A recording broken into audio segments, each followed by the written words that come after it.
Millions of people are leaving their homes as Hurricane Milton races towards the state's west coast in Florida. U.S. President Joe Biden has cautioned the residents to evacuate as soon as possible. The president says the Category 5 hurricane landfall in Florida is a matter of life and death.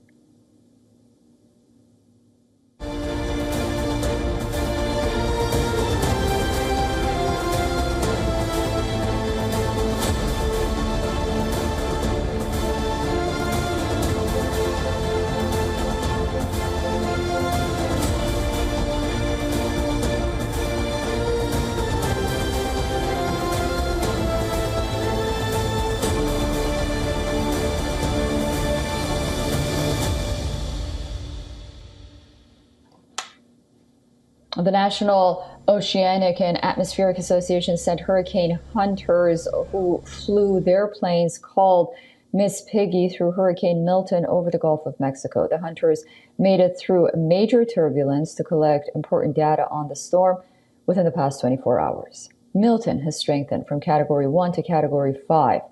The storm is expected to make landfall on Florida's central coast, where it could be one of the most destructive storms on record.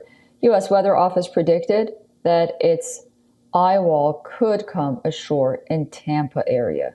The Tampa Bay region, a residential area in Florida, is home to around 4 million people, and it is in direct path of a major hurricane for the first time in over a century. National Hurricane Center warns some areas of central Florida will get up to 18 inches of rain with a high risk of life-threatening flash and urban flooding.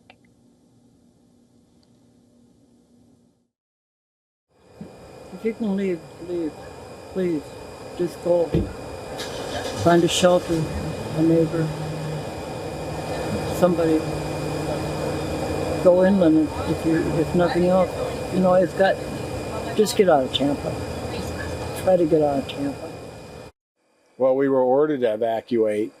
And if anybody knows anything about Florida, when you don't evacuate when you're ordered to, you can pretty much die. You know, they've had a lot of people here stay at their homes and they end up drowning, and you know, it's just not worth it. You know, the house can be replaced. The satellite image on your screen shows the time lapse of Category 5 storm. With over 1 million people in coastal areas under evacuation orders, those fleeing for higher ground, clogged highways that are still recovering from the devastating impacts of Hurricane Helene less than 2 weeks ago. 10 to 15 feet, so that's well above the height of any person, up to above a one to even getting into the second story of a building. And it's not just the water, it's not going to be filling up like a bathtub. This is water that's going to violently be pushed onshore from the Gulf of Mexico with destructive wave action on top of it. In the early hours of Wednesday, Milton was located over 400 kilometers southwest of Tampa with maximum sustained winds of 260 kilometers per hour.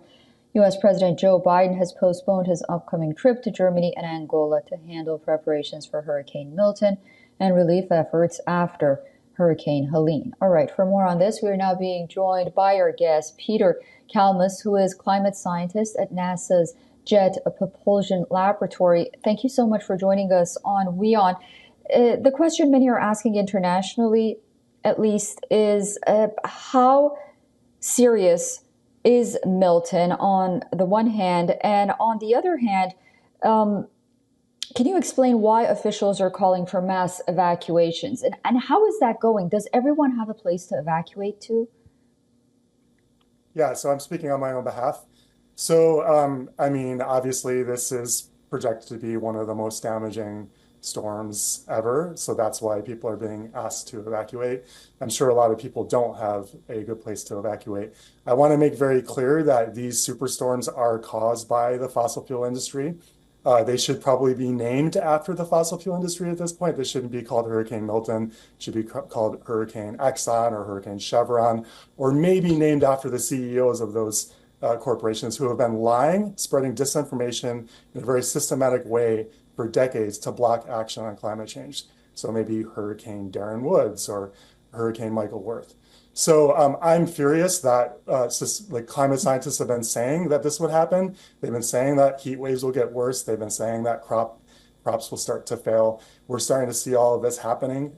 This is the second massive super hurricane within 2 weeks hitting the United States, which makes it really clear that no place is safe. And this was an avoidable problem, predicament. We have the technologies we need to stop this. We don't need fossil fuels anymore. And yet these corporations, to make profits, are blocking action and making the problem worse. These storms will continue to get worse as long as the planet keeps getting hotter. And the reason the planet is getting hotter is because of fossil fuels.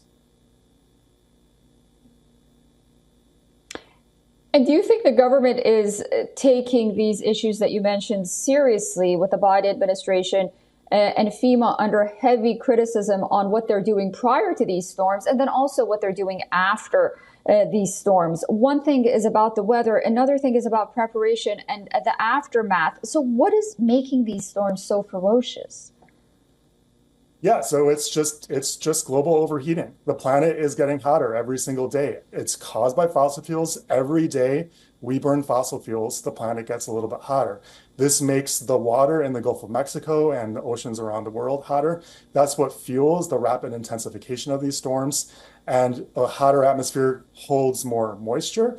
This is all well-known physics, and that causes these super hurricanes to also dump more water when they move inland. So it's a combination of the more intense storms with the higher wind speeds, the atmosphere holding more water, causing more flooding due to heavy rainfall.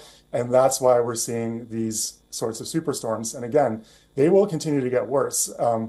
And we're definitely heading into unknown, uncharted territory in the Earth system at this point. And this is not an experiment we want to be making on the one planet in the universe that we know currently to have life, and that is required for everything humanity wants, all of our hopes and dreams. We require a habitable planet, and we're doing this experiment on the planet that is causing it to overheat and will make it much, much harder in the future for humans to live on. Peter, are you in Florida right now as we speak, and are you in the path of the storm? No, I'm in North Carolina, in sort of eastern North Carolina. So I was close to the damage from Hurricane Helene, but not actually in the damage of Hurricane Helene. I have friends in Asheville. I've been in that part of the state very frequently, and it was emotionally devastating for a storm to hit that close to home. But yeah, I'm not in the path of Hurricane Milton. All right. Well, thank you so much for joining us and talking to us. And please do stay safe as we, pray and hope for the best for the people that are in the path of this storm. Thanks, Peter. For all the latest news, download the WION app and subscribe to our YouTube channel.